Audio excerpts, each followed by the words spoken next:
Je vous demande de vous incliner en prière, tête baissée, yeux fermés. Notre Dieu et notre Père, nous prions pour que ces paroles soient puissantes et touchent toutes les vies présentes dans cette assemblée ce soir au Texas. Et nous prions pour que ceux qui ont besoin d'être soulagés, de voir leurs problèmes résolus, leurs péchés pardonnés, puissent trouver ce soir une réponse à tous leurs besoins. Nous le demandons au nom de Jésus. Amen. Ce soir, je voudrais que vous ouvriez avec moi le chapitre 5 de l'Évangile selon Marc. Chapitre 5 de Marc. Je ne le lirai pas, car il est trop long à lire. Mais je vais raconter l'histoire, car c'est celle de la rencontre de Jésus avec un homme possédé par un démon. Et ce soir, je veux parler du diable et des démons. Sorcières et sorcières. Jésus-Christ venait de traverser la mer de Galilée. Il était dans une petite barque et était fatigué. Jésus était divin des dieux, mais il était aussi humain. Il était fatigué et assoiffé. Il dormait dans ce bateau et une tempête est arrivée. Vous vous souvenez de l'histoire? Les disciples eurent peur et dirent « Maître, mourons !» Ils furent terrifiés. Alors Jésus monta dans la barque, leva la main et dit « Silence !» Le vent s'est calmé. Les éclairs ont cessé de fulgurer. Le tonnerre a cessé de gronder. Et les disciples furent encore plus effrayés. Ils dirent « Quel est donc cet homme, à qui obéissent même le vent et la mer ?» Ils n'avaient pas encore reconnu que c'était ici le Seigneur de tous les siècles, le Roi des rois, le Seigneur des seigneurs, le vrai Dieu. Mais ils arrivèrent de l'autre côté de la petite mer de Galilée. Et là, ils trouvèrent une étrange vision, un homme sauvage, un homme nu. Saignant de la tête aux pieds à cause des blessures infligées, l'homme accourut en hurlant. La Bible dit qu'il était possédé par un démon. Billy Graham, croyez-vous qu'il s'agissait vraiment de démons? Oui, je crois qu'il y avait de vrais démons à l'époque de Jésus. Et je crois qu'il en existe encore aujourd'hui. Il existe un vrai diable. Il y a un véritable diable dans le monde aujourd'hui. La Bible l'enseigne et nous pouvons constater son œuvre partout. Et nous tous qui vivons la vie chrétienne, nous le constatons chaque jour. Car nous sommes en conflit, non pas avec la chair et le sang, comme le dit la Bible, mais avec les forces spirituelles. Principauté, pouvoir et domination dans les lieux obscurs. Il y a le diable et il y a les démons. Aujourd'hui, ils peuvent être plus sophistiqués en Amérique que partout ailleurs dans le monde. Mais ce sont des démons. Cependant, voyez-vous, l'homme doit posséder une sorte de pouvoir surnaturel au-delà de lui-même pour les suivre. Et souvent, s'il ne suit pas Dieu, le vrai Dieu, il créera un autre Dieu ou suivra directement le diable. Que signifie Satan dans la Bible? Le mot Satan, si souvent utilisé dans la Bible, vient d'un mot grec. Et le mot « démon » vient d'un autre mot, « démon ». La Bible a beaucoup à dire sur ces démons. Elle dit qu'ils peuvent entrer dans un homme et le contrôler. Ils peuvent entrer en vous et vous contrôler. Voyez-vous, la Bible dit qu'ils sont mentionnés tout au long de la Bible comme impurs, violents et malveillants. La Bible dit qu'ils sont même en conflit avec les chrétiens aujourd'hui. Je ne crois pas qu'un chrétien puisse être possédé par le diable. Je ne crois pas qu'un vrai croyant né de nouveau puisse être possédé par des démons. Mais les démons vous ennuieront, vous irriteront, vous harcèleront et travailleront contre vous jour et nuit. Et dès que vous recevrez Christ comme sauveur, vous saurez que le diable est bien vivant. Nous ne luttons pas contre la chair et le sang, mais contre les principes et les pouvoirs. Chacun ici entend cela. Toute personne extérieure à Christ est en danger de possession démoniaque. Vous et moi sommes peut-être sujets à la possession démoniaque. Savez-vous qu'une des terribles caractéristiques du jugement dernier sera que de nouveaux démons, puissants et menaçants, surgiront de l'abîme et sèmeront la violence et les troubles dans le monde entier? Et parfois, je me dis que quelqu'un d'autre doit être libéré ces dernières années. Les démons de la drogue. Selon la Bible, il existe un lien entre la sorcellerie et la drogue. Ce démon de l'alcoolisme. 7 millions d'alcooliques chroniques aux États-Unis sont invalidés par l'obsession sexuelle pour l'alcool. J'ai rencontré des gens qui m'ont confié être réellement obsédés par cet univers. Ils ne pouvaient penser à rien d'autre. Ils sont comme les gens du temps de Noé, dont l'imagination était plus continue jusqu'au jugement. Je crois qu'une grande partie de cela est due à la puissance démoniaque à laquelle nous devons faire face dans notre génération. Tu dis, Billy Graham, ce n'est pas seulement le diable, c'est nous-mêmes. Bien sûr, mais vois-tu, nous avons perdu notre communion avec Dieu à cause de la tentation du diable. Le diable était là au commencement et il était là tout le temps. Et la seule puissance au monde capable de vaincre Satan, c'est le Seigneur Jésus-Christ. Vous pouvez invoquer « Au nom de Jésus » et c'est fort. Vous pouvez citer la parole de Dieu et il s'enfuira loin de vous. Savez-vous que Jésus a été attaqué par le diable dans le désert, alors qu'il était faible, assoiffé et affamé? Le diable est venu l'attaquer à 3 reprises. Jésus n'a jamais discuté avec lui, il n'a jamais débattu avec lui. Qu'a fait Jésus? Il a simplement cité les Écritures. C'est pourquoi il est important de mémoriser les Écritures. C'est pourquoi nous vous donnons des versets à mémoriser lorsque vous vous convertissez à Christ. Il est important de mémoriser les Écritures. Ainsi, vous disposez de passages bibliques pour citer le diable en cas de tentation. Or, la Bible enseigne que Dieu ne tente jamais personne. Si vous êtes tenté de faire le mal, c'est le diable qui vous tente. Et le moyen de surmonter cette tentation est de citer les Écritures. Soyez remplis du Saint-Esprit de Dieu et marchez selon la volonté de Dieu, comme Jésus l'a été lors de la tentation. Je voudrais maintenant que vous observiez cet homme qui accourut vers Jésus ce jour-là, lorsqu'il débarqua de l'autre côté de la mer de Galilée. Il y a quelques points à son sujet. Cela témoigne d'un esprit immoral, comme en témoigne le regard vertigineux que suscite la saleté et la pollution dans l'Amérique d'aujourd'hui.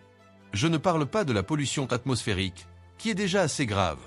Je parle de pollution spirituelle et morale. Nous avons un esprit impur qui semble s'être installé en Amérique et dans le monde. On dirait que les gens réfléchissent à de nouvelles façons de faire le mal, de recourir à la violence, de haïr, de pratiquer la perversion sexuelle. Un esprit immoral dirigeait cet homme. Jésus regarda cet homme possédé d'un esprit immoral, d'une puissance surnaturelle. Ils remarquèrent alors qu'il était nu. Regardez l'augmentation de la nudité aujourd'hui. Je me demande si le diable y est pour quelque chose. On peut difficilement aller au cinéma. On m'a dit aujourd'hui qu'il n'y avait pas de scène sans nudité, sans obsession de la nudité. Cet homme était nu. Et puis j'ai compris qu'il était mentalement perturbé. Actuellement, un Américain sur 4, une famille sur 4, est touché d'une manière ou d'une autre par un trouble mental. Et plus de la moitié des hôpitaux américains sont actuellement occupés par des patients souffrant de troubles mentaux. Il faut réduire ce nombre. Ce sont des démons. Je ne comprends pas pourquoi je ne pourrais pas dire que tous ceux qui sont internés en hôpital psychiatrique ont un démon, ce qui est faux. Beaucoup d'entre eux ont des problèmes organiques et psychologiques qui n'ont peut-être rien à voir avec le diable. Mais je suis convaincu que beaucoup de gens sont sous l'emprise de démons et souffrent de troubles mentaux. Ils ont alors compris qu'il était incontrôlable, que personne ne pouvait le contrôler. Ils ont essayé de l'attacher, de le mettre en prison, de le placer dans un hôpital psychiatrique. Il faisait tout exploser. Il avait des pouvoirs surnaturels. C'était un homme violent. Il fut un temps où la violence était telle que tout le monde voulait la paix, brandissait un drapeau de paix et croyait tous en la paix. Mais, pour une raison ou une autre, la paix est impossible. Violence, troubles, bagarres et meurtres. Aujourd'hui, certains journaux de nos grandes villes ne publient plus les meurtres. Il y en a tellement chaque soir. Ils se contentent de les mentionner quelque part. Et vous pouvez regarder un certain endroit et le lire comme s'il s'agissait d'un article de journal. Combien de vols la nuit dernière? Combien de meurtres la nuit dernière? Violence, violence, violence. C'est le propre du diable et des démons. Et je tiens à vous dire que nous n'empêcherons pas cela uniquement par un renforcement des forces de police. Nous avons besoin de pouvoir de prière et de puissance spirituelle. Nous devons avoir des gens à genoux pour prier et nous devons assister à un réveil spirituel dans ce pays. Et puis, il faut observer qu'il a vécu parmi les morts. La Bible dit que cet homme vivait dans les tombeaux. Il vivait dans un cimetière. Et saviez-vous que la Bible enseigne que nous sommes morts dans nos crimes et nos péchés avant de venir à Christ? Votre corps est vivant, mais votre âme et votre esprit sont morts pour Dieu. Vous avez besoin d'être vivifiés. Et vous pouvez l'être ce soir si vous laissez Jésus toucher votre vie. Permettez-moi de dire que Jésus-Christ peut entrer dans votre cœur dès maintenant et vous débarrasser de cette culpabilité. Il peut laver votre passé si vous avez eu des préjugés raciaux. Il te l'enlèvera. Il peut te donner de l'amour dans ton cœur.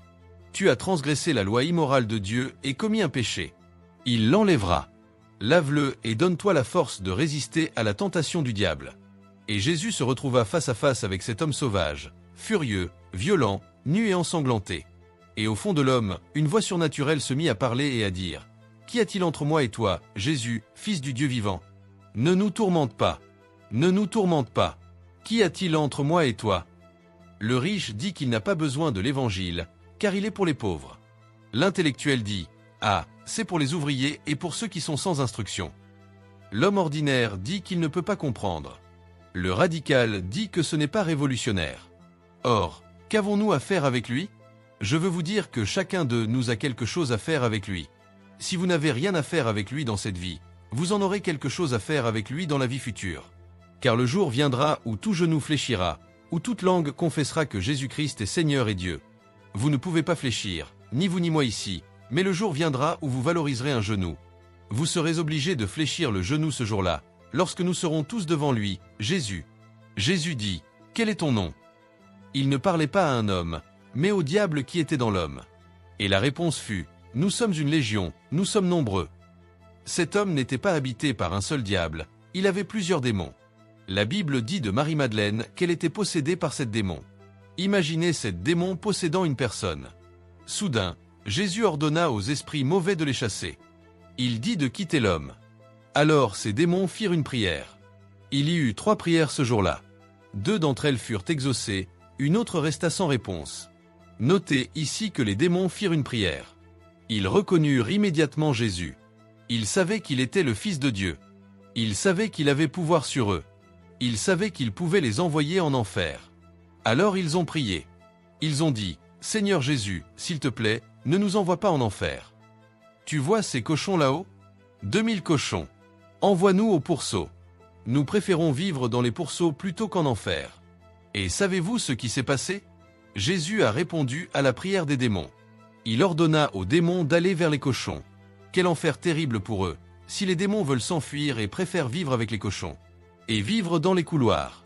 Et vivre comme un cochon. Aussitôt, les sangliers devinrent violents. Ils se mirent à courir.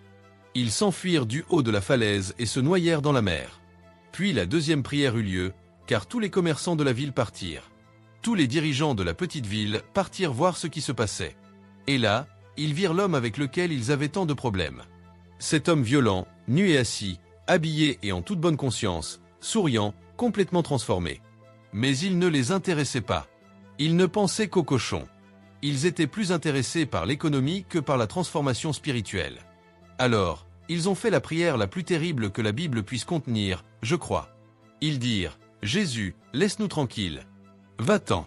Quitte notre ville. Nous ne voulons pas de vous. » Savez-vous ce qui s'est passé ? Jésus a répondu à leur prière. Il est parti. Et je ne suis jamais revenu. Et il vous est possible de dire, « Seigneur, laisse-moi tranquille. » Voyez-vous, l'Esprit de Dieu parle à des centaines d'entre vous ici ce soir. Il te met mal à l'aise. Il te parle maintenant. Et tu es sur le point de dire, « Laisse-moi tranquille, Saint-Esprit. Ne me dérange pas. Ne me mets pas mal à l'aise.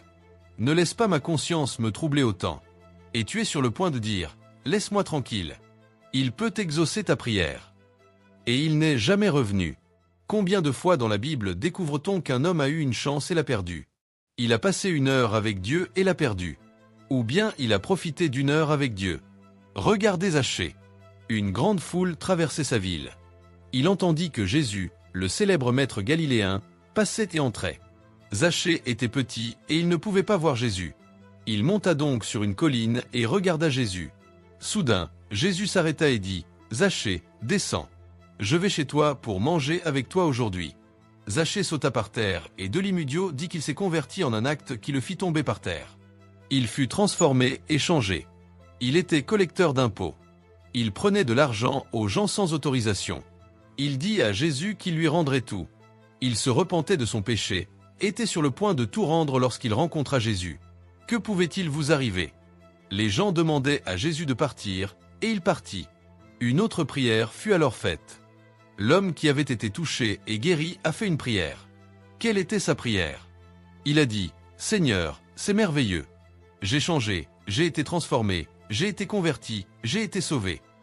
Je veux partir avec toi, je veux vivre avec toi désormais. » Jésus a dit non. C'est la prière à laquelle Jésus a refusé d'exaucer. Il a dit, « Retourne chez toi, retourne à la même adresse, retourne dans ton village, retourne dans ta ville, retourne à ton école, retourne dans ta famille et raconte les grandes choses que Dieu a faites pour toi. » Tu vois, nous sommes entrés dans une grande croisade ce soir, une foule immense, 43 000 personnes sont ici ce soir et nous disons, « N'est-ce pas merveilleux ce grand chant ?» Nous rassemblons des baptistes, des presbytériens, des méthodistes, des catholiques et des juifs, et nous sommes tous là. N'est-ce pas merveilleux ? Ne serait-ce pas merveilleux si nous pouvions rester ici toute la nuit ? Jésus a dit, non. Ce qui compte vraiment, c'est où l'on vit et où l'on étudie. Mon nouveau livre contient un chapitre intitulé « Restez rassasiés ». Levez-vous. Vous savez que la Bible enseigne qu'il y a beaucoup de hauts, mais aussi beaucoup de bas. Avez-vous déjà lu le livre des psaumes ? Je lis les 5 psaumes tous les jours. Combien de fois le psalmiste a-t-il contemplé au fond de lui-même des hauts et des bas ? Mais au milieu de tout cela, il y a l'Esprit du Dieu vivant pour vous apporter joie et paix. Pour le chrétien, il y a des rivières profondes, et c'est merveilleux, au milieu d'une dépression, d'avoir Jésus à ses côtés.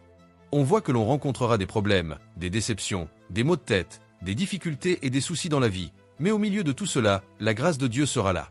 Paul a traversé une grande affliction, on ne sait pas exactement de quoi il s'agissait, mais il a prié 3 fois le Seigneur et le Seigneur lui a dit « Non, Paul, je ne te délivrerai pas, mais ma grâce te suffit. Tu peux supporter ma grâce, mon amour et ma présence seront là. » Or, cet homme avait 3 choses à faire après avoir rencontré Jésus. Il se reposa, observa qu'il était assis, et Jésus dit « Venez à moi, vous tous qui êtes fatigués et surmenés, et je vous soulagerai. » Combien d'entre vous sont agités ce soir? Perturbés, confus, cherchant désespérément un sens à leur vie sans le trouver, venez à Jésus et il vous donnera le repos que vous recherchez. Et puis, observez qu'il était revêtu. Vous savez que la Bible dit que nous devons revêtir les vêtements de la justice, ceux du Christ. Beaucoup d'entre vous ce soir sont remplis de péché et de culpabilité. Vous avez besoin de nouveaux vêtements. En fait, vous ne serez pas acceptés par Dieu dans votre royaume tant que vous ne serez pas revêtus de la justice de Jésus. C'est pourquoi Jésus est mort sur la croix. Il est mort pour que cette justice soit rendue à vous et à moi. Je pourrais coudre toute la journée, tout comme ma femme. C'est une couturière formidable qui confectionne elle-même une grande partie de ses vêtements. Quand les enfants étaient petits, elle confectionnait tous les vêtements, mais elle ne savait pas coudre suffisamment bien pour me confectionner une cape et un costume à ma taille au paradis, acquis par le sang de Jésus sur la croix. Revêtu de sa justice, j'irai au paradis et je marcherai sur le chemin de la rédemption, non pas pour ma cause, non pas à cause de ma bonté et de ma justice, mais à cause de la justice de Jésus-Christ. La Bible dit ensuite que cet homme était dans son jugement parfait. Le péché détruit notre esprit, influence notre esprit, le déforme. Nous regardons les choses du point de vue de la mauvaise perspective et nous confondons toutes nos valeurs. Mais lorsque vous venez à Christ et commencez à voir le monde à travers les yeux de Dieu, vous ne vous promenez pas en agitant la main et en disant ce qui va se passer. Que va-t-il se passer la paix dans votre cœur? Vous pouvez lire les gros titres et ils sont effrayants, mais Christ aura le contrôle et il est là. Je vous demanderai de recevoir Christ ce soir. Je demanderai à des centaines d'entre vous en ce moment de vous lever de votre place. Maintenant levez-vous de votre place et venez. Restez ici devant cette plateforme et dites que je veux recevoir Jésus-Christ dans mon cœur. Je veux qu'il touche ma vie, je veux qu'il pardonne mon péché. Je veux savoir que j'aiderai des milliers de personnes dans les derniers jours ici au Texas qui prendront cet engagement. Je vous demande de vous joindre à eux ce soir et de prendre cet engagement avec Christ après votre venue. Je vous dirai un mot, je prierai pour vous et je vous donnerai un livre. Puis vous pourrez retourner auprès de vos amis si vous avez de la famille ou des amis si vous êtes dans un bus. Ils vous attendront. Vous vous levez simplement et venez. Vous prendrez quelques minutes. Vous qui êtes dans la galerie dans la partie supérieure. Vous prendrez 2 ou 3 minutes pour arriver. Alors, commencez maintenant. Attendons et je demanderai aux gens de tous les endroits qui sont en prière pour vous de venir à Christ et de le laisser transformer votre vie et faire de vous une nouvelle personne. Rapidement en ce moment. Je suis sûr que vous regardez à la télévision. Vous pouvez voir qu'il y a des centaines et je suppose des milliers de personnes qui sont en route pour prendre votre engagement envers Jésus-Christ ici au Texas ce soir. Vous pouvez prendre le même engagement maintenant. Dans votre maison ou votre hôtel, où que vous soyez, vous pouvez aussi dire oui au Seigneur Jésus-Christ. Entrez dans ma vie, changez ma vie. Transformez-moi comme vous l'avez fait avec cet homme il y a si longtemps et le Seigneur le fera aujourd'hui avec moi. Amen ce soir. Je veux que vous ouvriez votre Bible avec moi au chapitre 2 de l'évangile de Luc. Luc chapitre 2 parce que je veux parler ce soir des anges. En particulier des anges de Noël au chapitre 2. Le verset 8 est très familier. Ce passage familier que presque tout le monde connaît par cœur. Et il y avait dans le même pays des bergers qui vivaient dans les champs qui regardaient leurs troupeaux la nuit. Et j'aime cela, que l'ange du Seigneur est venu sur eux et la gloire du Seigneur a brillé autour d'eux et ils ont eu peur et cela dit qu'ils avaient très peur et l'ange du Seigneur dit n'ayez pas peur. Car voici que je vous apporte une bonne nouvelle d'une grande joie, qui sera pour tous les peuples, car pour vous est né. Aujourd'hui dans la ville de David un sauveur qui est le Christ le Seigneur, et je veux vous montrer comment dans ces 2 premiers chapitres de l'évangile de Luc combien de fois est l'événement important que les anges apparaissent. Par exemple Zacharie qui était le prêtre et un ange du Seigneur lui apparut debout sur le côté droit de l'autel de l'encens et quand Zacharie le vit, il fut troublé et la peur tomba sur lui, mais l'ange dit n'ayez pas peur à maintes reprises lorsque les anges apparaissaient aux gens dans l'Ancien Testament et le Nouveau Testament l'ange dit n'ayez pas peur, et puis nous passons au verset 19 et cet ange identifie je suis l'ange qui lui répond. Je suis Gabriel qui est en présence de Dieu et j'ai été envoyé pour parler avec vous et pour vous montrer des choses heureuses. Et puis en tournant la page nous retrouvons l'ange apparaissant à nouveau cette fois à Marie. La mère du Seigneur au 6e mois l'ange Gabriel, le même ange, fut envoyé par Dieu dans une ville de Galilée appelée Nazareth et une vierge mariée d'un homme dont le nom était Joseph de la maison de David et le nom de la vierge était Marie. L'ange s'approchant d'elle dit réjouissez-vous le Seigneur est avec vous bénie êtes-vous parmi les femmes nous faisons très peu de Marie. Marie était probablement une adolescente avec pas plus de 15 ou 16 ans vieille. Mariée, je n'ai jamais rencontré d'homme et l'ange lui dit. Tu es la plus favorisée entre toutes les femmes. L'ange lui dit, ne crains pas Marie, car tu vois. Marie a eu peur en voyant l'ange, mais l'ange lui dit de nouveau, n'aie pas peur, car tu as trouvé grâce devant Dieu. Ce soir, je répondrai à la question, Les anges existent-ils? Je viens d'écrire un livre sur les anges. Il est disponible dans toutes les librairies américaines. Vous pouvez l'acheter dès maintenant. L'année dernière, j'ai écrit ce livre et étudié le sujet des anges. Je ne peux parler que brièvement ce soir, car la Bible a beaucoup à dire sur les anges. Il existe des étagères entières de livres sur les démons, l'occultisme et le satanisme, mais on trouve difficilement un livre sur le sujet. Et la future mariée n'a jamais rencontré d'homme et l'ange lui dit « Tu es la plus favorisée parmi toutes les femmes ». L'ange lui dit « Ne crains pas Marie, car tu vois ». Marie a eu peur en voyant l'ange, mais l'ange lui dit de nouveau « N'aie pas peur, car tu as trouvé grâce devant Dieu ». Ce soir, je répondrai à la question « Les anges existent-ils » Je viens d'écrire un livre sur les anges. Il est disponible dans toutes les librairies américaines. Vous pouvez l'acheter dès maintenant. L'année dernière, j'ai passé mon temps à écrire ce livre et à étudier le sujet des anges.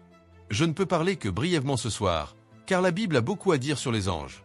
Il existe des étagères entières de livres sur les démons, l'occultisme et le satanisme, mais on trouve difficilement un livre sur le sujet. Et la future mariée n'a jamais rencontré d'homme et l'ange lui dit « Tu es la plus favorisée parmi toutes les femmes ».